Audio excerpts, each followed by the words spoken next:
தங்கையோட பெருமை எல்லாம் பறிபடிச்சுக்கா, பறிபடிச்சு. அக்கா இன்னும் தெருநாய்கள் எல்லாம் சேர்ந்து கோதிரை எரிஞ்சுடுச்சுக்கா. தங்கத்துல சகதி தெரிச்சா தங்கத்துக்கு குறை வந்துடாது. அக்கா நான் உன்னை படுத்துன பாட்டுக்கு எனக்கு தண்டனை கிடைச்சிச்சு. நான் ஏன் இன்னும் உயிரோட வாழணும்? No, no, no, no. You should not cry like this.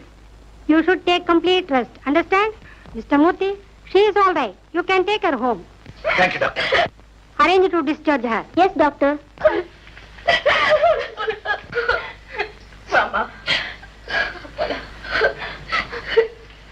என்ன எந்த வீட்டுக்கு அழைச்சு போறேக்கா? ஏமா நம்ம வீட்டுக்கு போவோம். வேண்டக்கா, வேண்டாம். அம்மா அப்பா முகத்துல முழுக்க எனக்கு தகுதி இல்லக்கா, தகுதி இல்ல. இனிமே ரமேஷ் வீட்டுக்கு போறது அவ்வளவு நல்லா இருக்காது. தச்சமே என் வீட்டுக்கே போலாம்.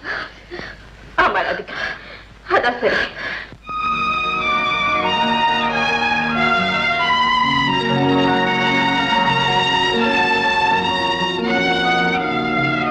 ராதிகா, உன்னை பார்க்க ராஜசேகரன் சார் வந்திருக்காரு. நான் அவர் பார்க்க விரும்புகிறேன். மூர்த்தி, உங்களுக்கு ரொம்ப புண்ணியம். தயவு செஞ்சு அவர் அனுப்பிச்சிடுங்க. அவ்வளவு சுலபமா இந்த நேரத்துல நான் போயிட முடியுமாமா? சுகுணா, ராஜசேகரன் சார் ராதிகாவோட அக்கா. ராதிகாவை ஊருக்கு கூட்டிட்டு போலான்னு வந்தேன். அதுக்குள்ள இந்த கொடுமை எல்லாம் நடந்து. என்ன பொறுத்த வரைக்கும் ராதிகா மேல ஒரு தூசு கூட ஒட்டலன்னு தான் இப்பவும் நான் நினைக்கிறேன். ராதிகா சார், என்ன மன்னிச்சிடுங்க. உங்களை பார்க்க எனக்கு அருகதி இல்ல. நான் சகதியில விழுந்தவன். ராதிகா, உன் காதல் சகதியில பதிஞ்சிருந்தாலும் கண்கள் வானத்தை பாக்குதம்மா. வெறிநாய் கடிச்சா வேதனை இருக்கத்தான் செய்யும். அதுக்காக வீதியிலேயே நடக்கக்கூடாதுன்னு நீ முடிவுக்கு வரக்கூடாதும்மா. இல்ல சார், இல்ல.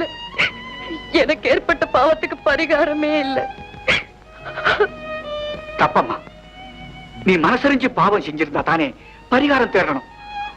உன்னை என் வீட்டை விட்டு வெளியே அனுமதிச்சதே நான் செஞ்ச பெரிய தப்பு. இத்தனை கஷ்டங்களுக்கும் காரணம் நான் தானோன்னு என் மனசே என்ன துன்புறுத்துதம்மா.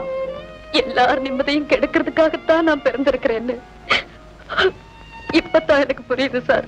ராதிகா, உன்னை பற்றி தாழ்வா நினைக்கவே என்னால முடியலம்மா. நான் நினைக்கிறேன் சார், புழுவை விட கேவலமானவளா என்ன நான் நினைக்கிறேன். இனிமே எனக்கு ஏது சார் வாழ்க்கை?